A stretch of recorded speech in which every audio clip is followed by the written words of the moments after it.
menghadapi konflik dalam hubungan, jangan pakai kekerasan. Jangan pakai kata-kata yang pedas, yang menyakitkan, yang merendahkan. Nggak perlu saling menyakiti. Bicara baik-baik sama anak. Kadang-kadang anak-anak kita ini sulit dikasih tahu. Nah, sebagai orang tua, kita mesti ngerti karakter anak kita. Sehingga kita tahu cara berkomunikasi yang bisa diterima sama anak-anak kita. Anak-anak tuh punya cara yang beda-beda. Nggak usah pakai pukul-pukul. Anda cukup ngerti karakter anakmu, dudukin dia eye to eye. Ada standar yang kita harus sama memperlakukan siapapun. Pertama, jangan merendahkan. Tidak perlu menyinggung harga dirinya, membuat dia terluka, tidak ada gunanya. Tapi firman Tuhan keren ngajarin kita. Jawaban yang lemah lembut, meredakan kegeraman, perkataan yang pedas, membangkitkan amarah. Jadi kalau ngomong udah santai aja. Jangan memperkeruh keadaan dengan kemarahan. Emosi yang tidak terkendali tidak akan menyelesaikan masalah kita. Amin.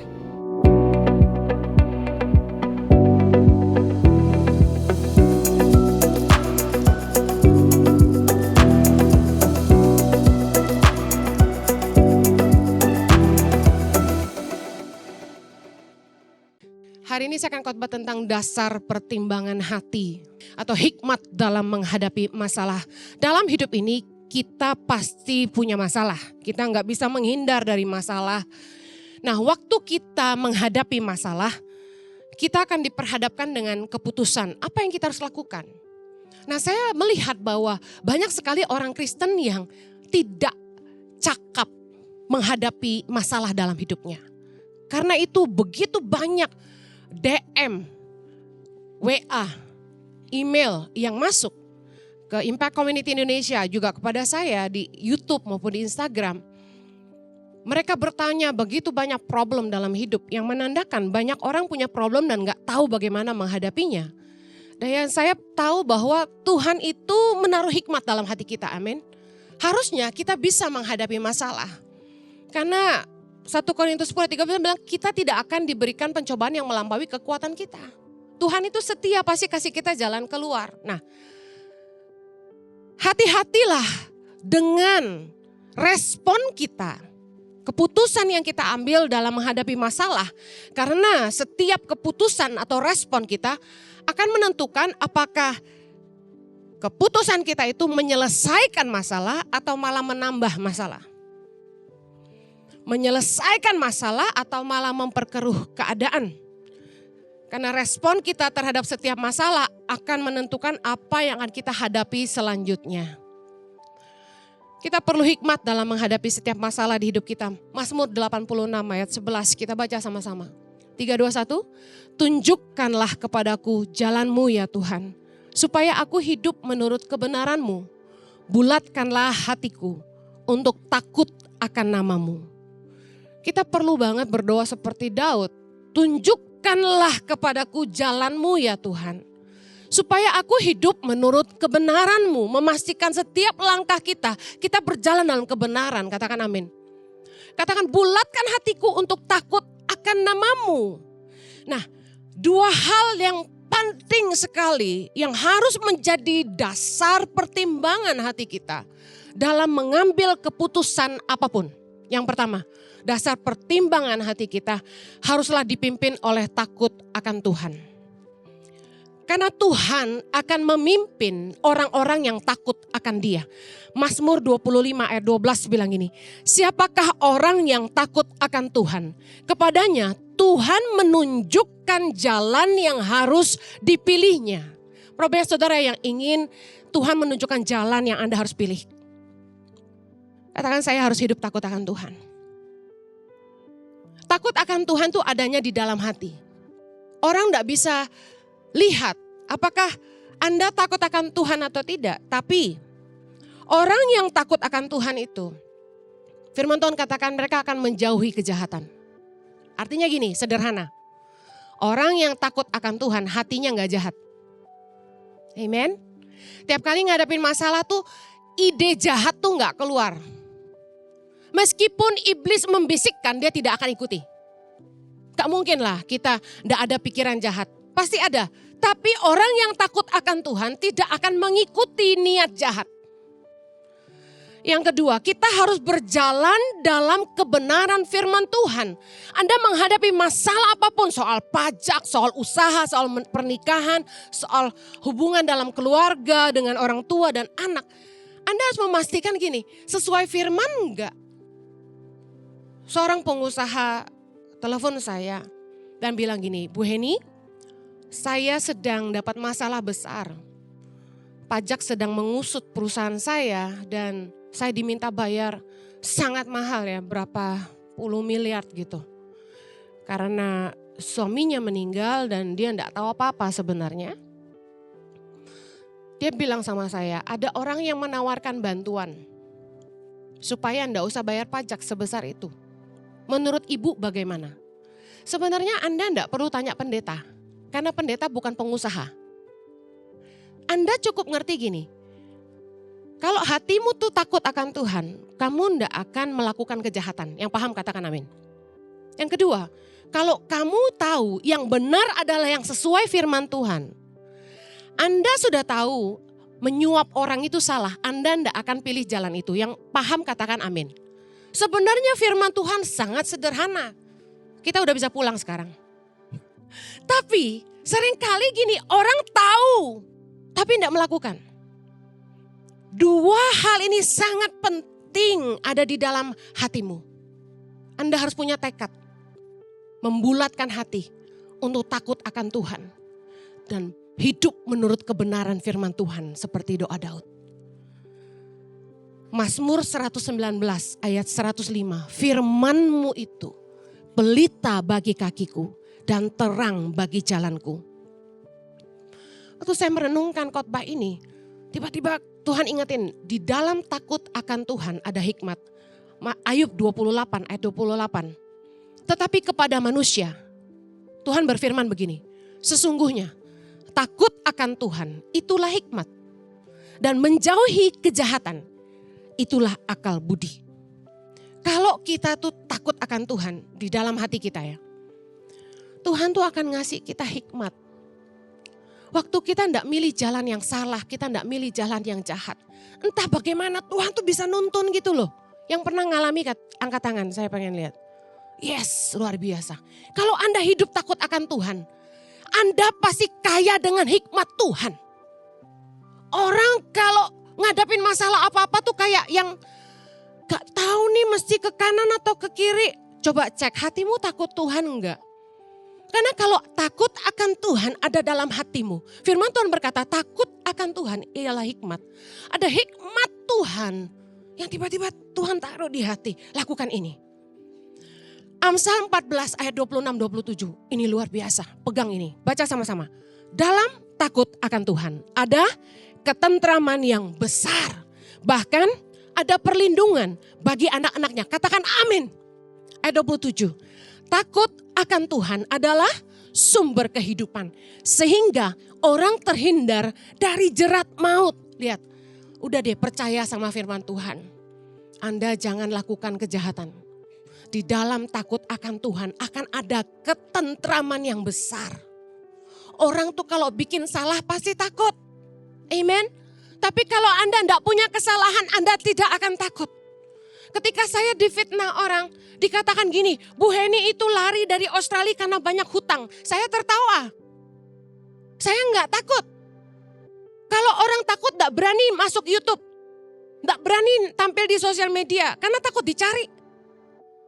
Saya bilang gini, kalau ada orang mau bikin cerita yang enggak benar tentang saya tuh mbok ya bikin yang beneran dikit gitu loh. Ya kalau saya ada utang di Australia, saya bolak-balik Australia.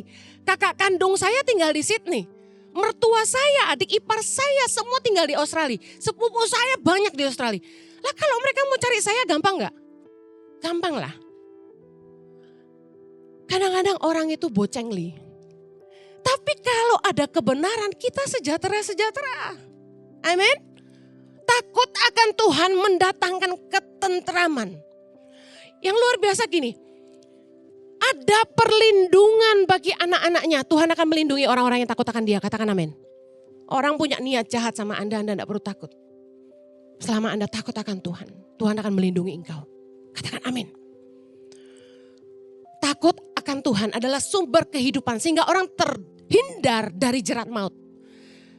Anda tahu kalau Anda sampai milih jalan yang jahat, jalan yang salah, Anda akan terjebak, terperangkap, masuk ke dalam masalah yang lebih besar. Tapi orang-orang yang takut akan Tuhan akan terhindar dari jerat maut, yang artinya Anda akan terhindar dari masalah-masalah yang lebih besar. Luar biasa. Sekali lagi bilang, orang yang takut akan Tuhan, hatinya tidak jahat. Periksa hatimu. Yuk, saya mau langsung kupas dalam berbagai masalah dalam kehidupan. Contoh pertama, waktu hubungan dalam rumah tangga gak baik.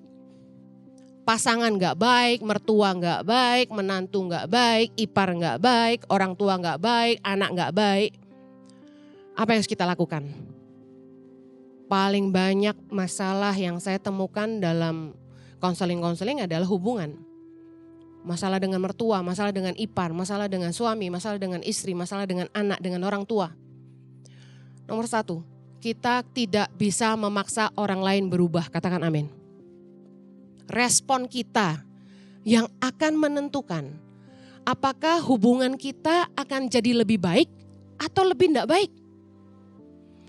Orang yang takut akan Tuhan hatinya tidak jahat, yang artinya gini, kalau punya konflik dengan siapapun, dia tidak akan memikirkan cara bagaimana menyakiti, menjatuhkan, menghancurkan, atau menyerang orang lain. Yang paham katakan amin.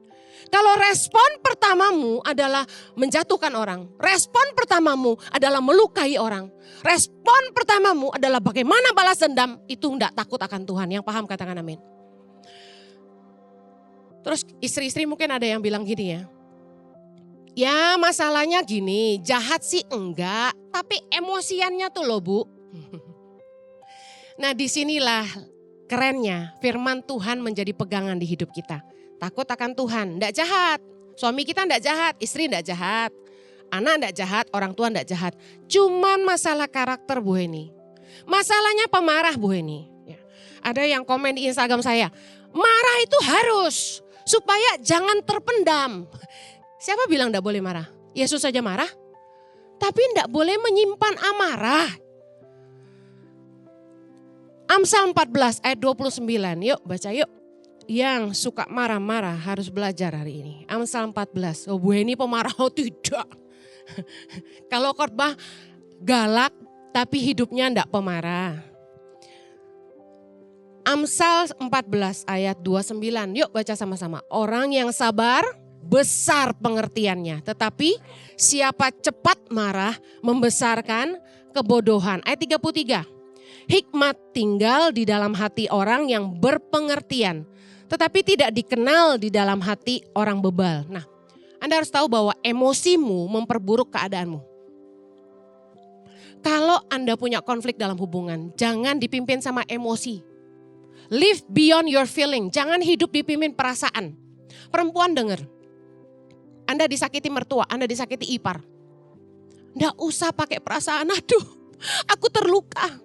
Jangan banyak nonton film-film sinetron yang bawang merah, bawang putih gitu.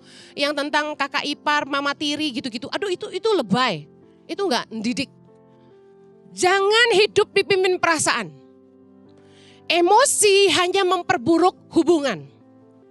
Nggak usah pakai emosi tapi cobalah mengerti. Karena pengertian akan memberi kita hikmat. Orang yang sabar itu besar pengertiannya. Saya kok terdorong untuk sharing ini. Ketika saya punya masalah dengan ipar, ya, saya tidak tahu apa yang saya harus lakukan sebenarnya. Saya bingung gitu. Ini tiba-tiba ipar ngambek nggak mau ngomong gitu. Ini bukan kakak ipar ya, dia baik sekali, super duper baik. Ya. Nah, ini adalah pokoknya salah satu ipar, kan nggak boleh reveal ya di khotbah ya, nanti bahaya. Nah, saya udah lakukan firman Tuhan. Firman Tuhan selalu jadi pegangan di hidup saya. Yesus bilang, kasihi musuhmu. Benar? Lah dia kan bukan musuh, dia ipar. Berdoalah buat orang yang menganiaya kamu. Ya dia menganiaya saya dong. Tiap kali perlakuannya enggak baik gitu. Nah terus berkati musuhmu, ya kan? Nah, akhirnya tiap kali saya kasih kue, saya kasih oleh-oleh gitu. Pokoknya berkatilah gitu ya. Nggak pernah bilang terima kasih. Di WA happy birthday nggak mau balas. Pokoknya ibarat kata orang nih, udah habis akal gue mesti gimana gitu.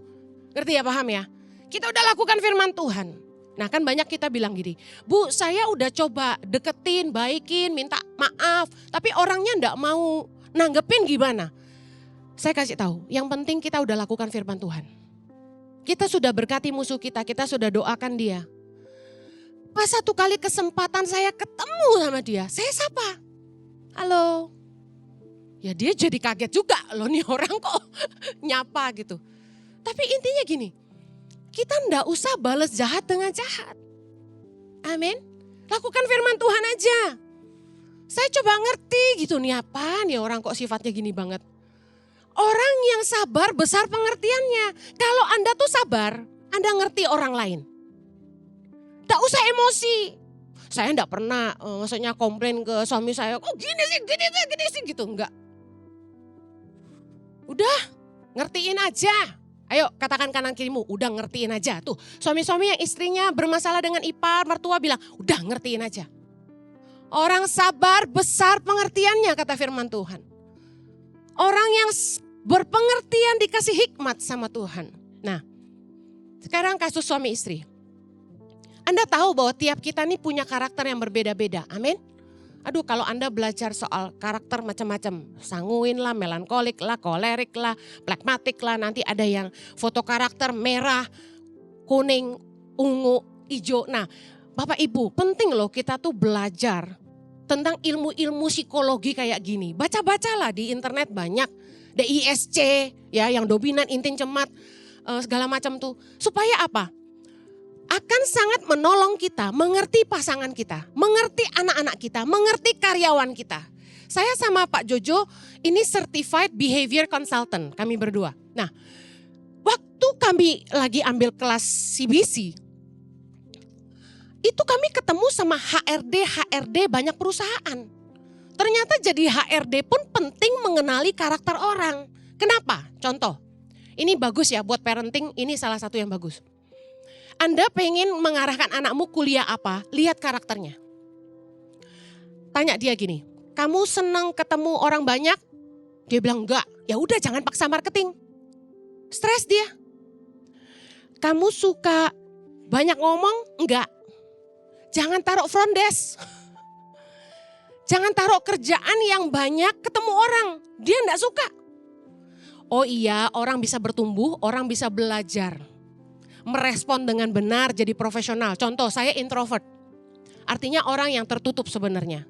Enggak suka bergaul, stres ketemu orang banyak, stres dideketin orang asing. Makanya kalau orang minta foto rame-rame saya takut. Kemudian saya enggak nyaman ketika duduk di pesta. Saya senangnya itu kecil aja, enggak suka rame-rame gitu. Makanya saya jarang kawin, pesta kawin saya jarang hadir. Nah, kemudian saya enggak nyaman kalau dijemput orang asing yang saya enggak kenal. Saya stres, bayangin. Selama belasan tahun saya khotbah keliling, saya dijemput orang asing itu saya tertekan sekali. Tapi kok bisa jadi seperti saya hari ini? Seorang introvert bisa ngomong depan orang banyak, bisa memandang Anda tanpa rasa takut. Namanya belajar, bertumbuh dan merespon dengan benar. Yang bisa membuat saya berubah profesionalisme. Saya pengkhotbah, masa enggak bisa lihat orang? Kan harus bisa. Tapi turun dari mimbar balik ke Henny yang introvert. Gak bisa banyak omong sama orang yang enggak baru kenal. Jadi kayak tengil sombong gitu. Nah anak-anak itu punya karakter satu ekstrovert terbuka. Nah model yang bisa jadi contoh Pak Jojo. Halo apa kabar? Wah apa kabar bro? Yes. Ya ngomong dari bakmi sampai bakso, sampai kuburan, sampai sepak bola, sampai politik. Semua bisa. Nah ekstrovert. Energinya didapat dari ketemu orang banyak. Crowd makes him happy. Makin rame Pak Jojo makin semangat. Yes gitu. Nah ekstrovert harus banyak ketemu orang. Dia tuh menemukan sukacita ketika ngobrol sama orang gitu. Nah Banyak suami-suami kita yang ekstrovert misalnya. Istri yang introvert kayak saya itu sebel. Kenapa?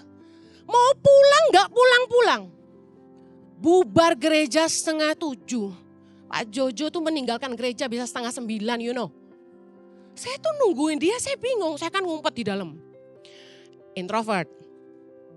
Ini mana sih kok gak kesini-kesini udah janji makan malam sama anak saya. Anak saya udah nunggu, udah telepon-telepon terus. Bapak lagi di depan. Doain orang, senyum. Dia tuh gak capek gitu loh senyum. Hebat. Saya tuh pegel kalau disuruh foto terus. Sampai waktu di Jayapura, udah malam 11:30, saya dikerumunin sama pegawai-pegawai restoran sama tamu-tamu restoran. Saya lari ke mobil. Udah deh bodo amat, gue gak ketemu lagi ini, gue pikir gitu. Capek sekali, tapi suami saya gak capek. Ya ada apa? Antrian makin panjang, dia makin bahagia. Ya silakan. Extrovert. Nah biasanya istrinya gak seneng. Kenapa? Terlalu ramah. Genit kamu. Gitu. Dulu masalah banget karena gak ngerti. Kamu memang dasar suka crowd. Saya kalau marah gitu sama dia. Mengutamakan pelayanan daripada istri. Gitu. Masalahnya saya dulu gak ngerti, suami saya orang yang dapat energi ketemu orang. People person. Happy. Nah saya mengambil kebahagiaannya dia ketika saya marah-marah. Dia punya waktu buat orang banyak. Nah suami istri akan jadi lebih saling ngerti ketika kita ngerti karakternya. Setelah saya tahu, saya ngerti, saya jadi lebih sabar. Saya jadi ya udahlah. Paling kalau saya udah that's it. Ini udah intolerable. Udah gak bisa ditoleransi lagi. Saya keluar, saya udah pegang tas. Dia udah doain orang, udah selesai. Saya bilang, ayo say, ditungguin orang di bawah. Saya bisikin, ayo cepat gitu. Nah kalau jemaat udah lihat saya kan mau ngomong juga. Saya cuma gini, ayo Jul, ayo. Gitu. Nah ini perbedaan karakter yang signifikan. Yang kalau Anda paham, keributan akan banyak terjadi kalau udah ngerti. Paham ya? Nah berikutnya. Saya menemukan ada istri-istri tuh karakternya ada yang sedikit narsistik. Narsistiknya ini gini, maunya diturutin. Kalau suami gak nurutin kemauannya cuma masalah kecil. Aku bosen nih, kamu gak pernah ajak aku pergi kemana-mana. Coba kamu tuh kreatif dikit kayak suami si A, si B, si C. Aku loh gak pernah kamu ajak jalan-jalan gitu misalnya. Orang-orang tuh ya pada foto, aku lihat di Instagram. Foto di kafe ini, foto di kafe itu. Kok kamu gak pernah ajakin aku? Gitu misalnya, narsistik, ngomel.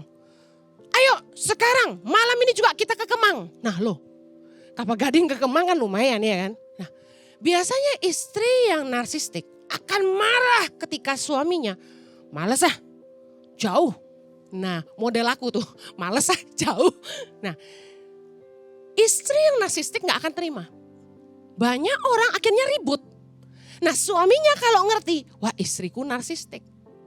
Gak dituruti pasti marah. Nah paling enggak kalau Anda malas malam itu, Anda pikirin cara yang lain.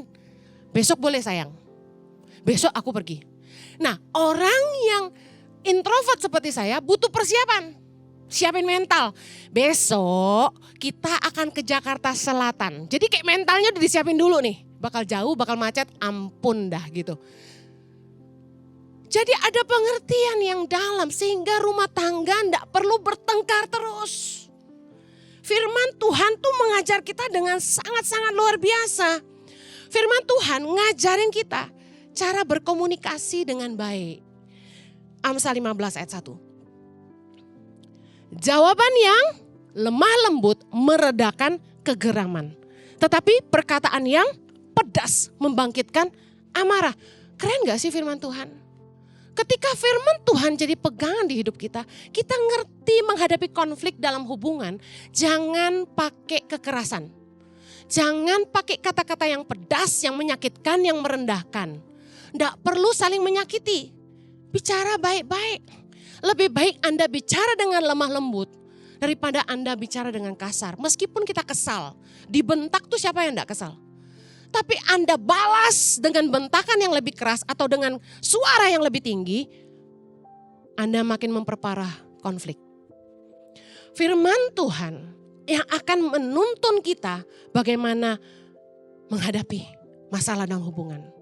Sabar, ngomong jangan kasar. Sama anak. Kadang-kadang anak-anak kita ini sulit dikasih tahu. Betul? Yang orang tua pasti paham. Apalagi kalau udah remaja. Karepe dewe kata orang Jawa, suka-sukanya sendiri, susah dikasih tahu. Nah, Anda perlu ngerti, tiap anak punya karakter yang berbeda. Anak saya tiga karakternya beda. Cara ngomong sama Chloe nggak bisa sama dengan ngomong dengan Zoe. Chloe itu hatinya sangat lembut, sensitif abis. Jadi nggak boleh nada tinggi sama sekali. Saya naik nada tinggi, langsung dia terluka, nangis. Jadi kayak sensi banget gitu. Sama Chloe itu dia tuh dewasa, pengertian. Jadi kita cukup ngomong satu kata dia paham. Lain misalnya sama Excel. Excel ini kayak papahnya. Mau apa harus apa gitu. Ekstrovert banget, temennya banyak, karepe dewe gitu. Nah, kalau sama Excel saya nggak marah tuh dia nggak pikir saya serius. Sama kayak papanya. Jadi kalau saya punya pendapat yang menurut saya, Jo, ini harus didengar, ini penting sekali, harus dengan penekanan yang amat sangat gitu. Kalau cuma sambil lewat gak didengar. Nah sama Jo, Excel juga gitu.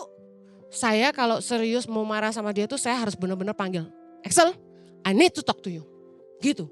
Nah sama Chloe gak perlu. Nah sebagai orang tua kita mesti ngerti karakter anak kita. Sehingga kita tahu cara berkomunikasi yang bisa diterima sama anak-anak kita. Anak-anak tuh punya cara yang beda-beda, enggak usah pakai pukul-pukul. Anda cukup ngerti karakter anakmu, dudukin dia eye to eye. Ada standar yang kita harus sama memperlakukan siapapun. Pertama jangan merendahkan.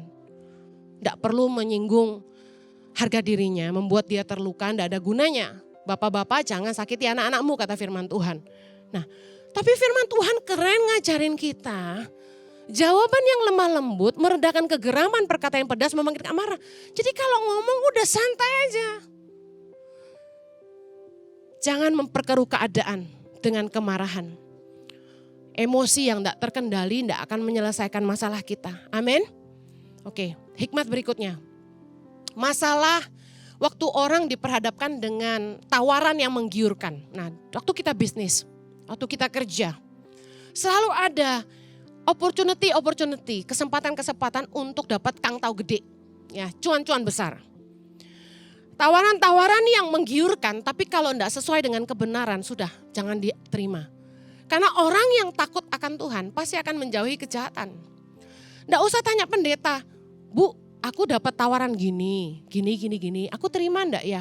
Anda lihat sendiri. Kalau hatimu takut akan Tuhan, Anda tidak akan terima apapun yang berlawanan dengan kebenaran firman. Yang paham katakan amin. Mazmur 119 ayat 36. Habis gini saya berharap jemaat udah cerdas, tidak perlu konseling lagi. Amin. Mazmur 119 ayat 36. Baca sama-sama. Condongkanlah hatiku kepada peringatan-peringatanmu dan jangan kepada laba. Jangan cuan terus gitu loh. Ayo katakan ke kanan kirimu, jangan cuan terus. Tuhan lebih penting daripada cuan. Tiap kali turun dari mimbar ini, habis saya khotbah begini, pasti ada yang bisikin saya. Tuhan penting, cuan juga penting. Asam kok ya. Dengar ya, ini saya ngomong serius, tidak semua berkat itu dari Tuhan. Setan bisa gak ngasih berkat? Orang piara tuyul, orang ke Gunung Kawi, katanya jadi soge. Hati-hati, tidak semua berkat itu dari Tuhan. Jangan mudah tergiur kalau tawaran itu bertentangan dengan kebenaran. Yuk belajar dari hikmat Tuhan. Amsal 22 ayat 8. Kira-kira apa nih? Orang yang menabur kecurangan akan menuai bencana. Curang menuainya apa? bencana. Dan tongkat amarahnya akan habis binasa. Kira-kira apa hikmat Tuhan? Coba belajar ngupas firman. Udah dagang jangan curang. Udah jangan curang sama orang. Jangan bikin susah orang, jangan berbuat curang. Kenapa? Karena kalau sampai kita nabur kecurangan, yang kita akan tua itu bencana. Orang kaya hari ini belum tentu kaya lagi besok. Saya nyaksikan dengan mata kepala saya, kaya meleleh dari orok sampai tua. Tahu-tahu tua masuk penjara. Kenapa? Curang. Berikutnya, Ulangan 16 ayat 19. Yuk, janganlah memutarbalikkan keadilan. Janganlah memandang bulu. Janganlah menerima suap. Sebab suap membuat buta mata orang-orang bijaksana. Dan memutarbalikkan perkataan orang-orang yang benar. Keluaran 23 ayat 8. Sama-sama. Suap janganlah kau terima. Sebab suap membuat buta mata orang-orang yang melihat. Dan memutarbalikkan perkara orang-orang yang benar. Apa hikmat Tuhan soal cuan-cuan-cuan itu? Jangan makan suap. Jangan sampai kita memutarbalikkan keadilan. Yang berikutnya, Amsal 22 ayat 22 sampai 23. Sama-sama yuk. Janganlah merampasi orang lemah karena ia lemah. Dan janganlah menginjak-injak orang yang berkesusahan di pintu gerbang. Ayat 23. Sebab Tuhan membela perkara mereka dan mengambil nyawa orang yang merampasi mereka. Ayo, urusannya sama cuan. Jangan merampas hak orang lemah. Kalau sampai bisnis Kang Taum yang ditawarin sama Anda itu bakal menindas hak orang lemah. Anda merampas dari orang-orang lemah. Orang lagi susah Anda malah ngambil cuan. Contoh pandemi kemarin. Kita semua butuh masker. Tiba-tiba harga masker melonjak 6-7 kali lipat. Itu ngambil cuan di atas kesusahan orang. Orang udah mau mati. Oksigen dimahalin. Anda sedang beria-ria di atas penderitaan orang. Berikut lagi. Imamat 25 ayat 14 dan 17. 321. Apabila kamu menjual sesuatu kepada sesamamu atau membeli daripadanya, janganlah kamu merugikan satu sama lain. Ayat 17. Janganlah kamu merugikan satu sama lain, tapi engkau harus takut akan Allahmu, sebab akulah Tuhan Allahmu. Ingat, ini urusannya lagi sama cuan, dagang jangan curang. Saya kesel banget, saya pesan keran wastafel, datang yang dikirim warnanya beda. Padahal di chat itu dia sudah tanya, Bu, warna yang ibu mau tidak ada. Warna ini mau enggak? Saya sudah bilang tidak mau. Kembalikan saja dananya. Apa yang terjadi? Tetap dikirim ke rumah saya. Begitu dibuka sama staf saya pakai video unboxing, kita terus kirim balik. Kita bilang, sorry ini kok kita enggak mau tetap dikirim, saya mau return. Apa yang terjadi? Dia bilang gini, keran yang dikembalikan cacat. Udah berat-berat katanya gitu. Lah kita bingung dong. Kita nggak periksa waktu dia kirim itu berat apa enggak. Sedetail itu dia bisa foto nih beratnya di sini. Berarti kan dia tahu banget beratnya di mana. Lah kita yang terima nggak tahu. Nah warnanya kan silver, kita nggak kelihatan gitu loh. Berat kan sulit dilihat ya kalau silver ya. Akhirnya kita bilang loh, begitu terima kita video unboxing kita langsung kirim balik. Kita nggak pakai. Lagian kan sudah bilang nggak mau.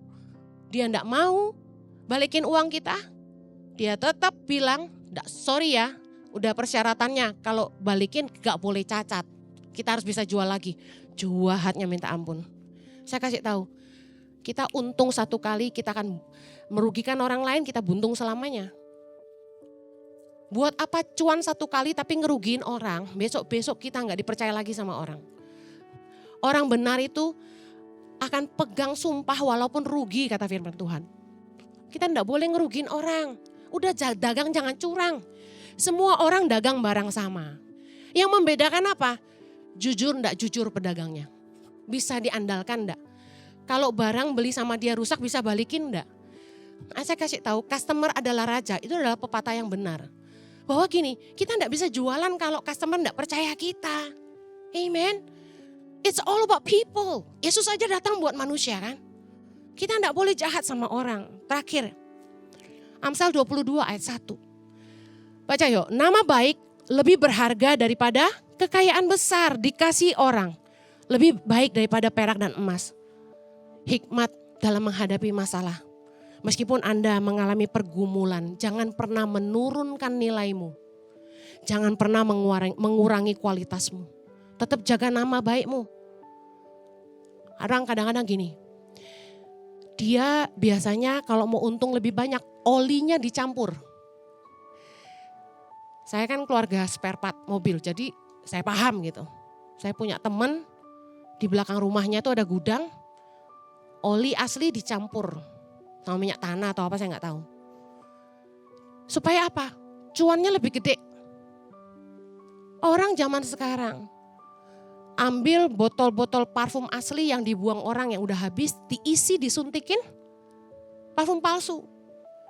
Akhirnya orang beli kan, dikira asli kan. Bahkan dimasukin ke departemen store yang besar-besar di mall, Anda paham lah. Orang beli kaget loh, kok nggak tahan lama ya, wah ini kok bohong nih. Saya kasih tahu, di tengah pergumulan, sesusah apapun bisnis, seslow apapun usaha, jangan pernah nurunin kualitasmu. Tuhan akan bela kamu kalau kamu benar. Kalau Anda curang, Anda nipu orang, Anda merugikan orang lain, takut akan Tuhan tidak ada di hatimu. Amen. Hiduplah dalam kebenaran, karena disitulah kita akan dapat kesejahteraan. Katakan amin.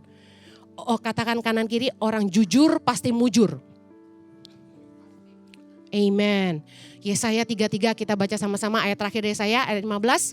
Orang yang hidup dalam kebenaran, yang berbicara dengan jujur, yang menolak untung hasil pemerasan, yang mengebaskan tangannya supaya jangan menerima suap, yang menutup telinganya supaya jangan mendengarkan rencana penumpahan darah, yang menutup matanya supaya jangan melihat kejahatan. 16, dialah seperti orang yang tinggal aman di tempat-tempat tinggi. Bentengnya ialah kubu di atas bukit batu. Rotinya disediakan, air minumnya terjamin. Ada pemeliharaan Tuhan atas hidup orang-orang benar. Katakan amin. Respon kita dalam menghadapi masalah akan menentukan apa yang akan kita hadapi selanjutnya. Pastikan dasar pertimbangan hatimu selalu takut akan Tuhan, jauhi kejahatan, dan pastikan setiap keputusan yang Anda ambil sesuai dengan kebenaran firman Tuhan. Saya berdoa Tuhan senantiasa menolong Anda dalam setiap pergumulan di hidupmu, karena Dia setia dan tidak akan pernah mengizinkan kita dicobai melampaui kekuatan kita. Yang percaya katakan amin. Bapa di sorga, hidup kami ini tidak pernah luput dari masalah. Ada saja masalah yang kami hadapi, baik dalam keuangan, usaha, keluarga, pekerjaan. Tapi kami percaya bahwa Tuhan pasti menolong kami. Hikmat-Mu ada dalam hati kami.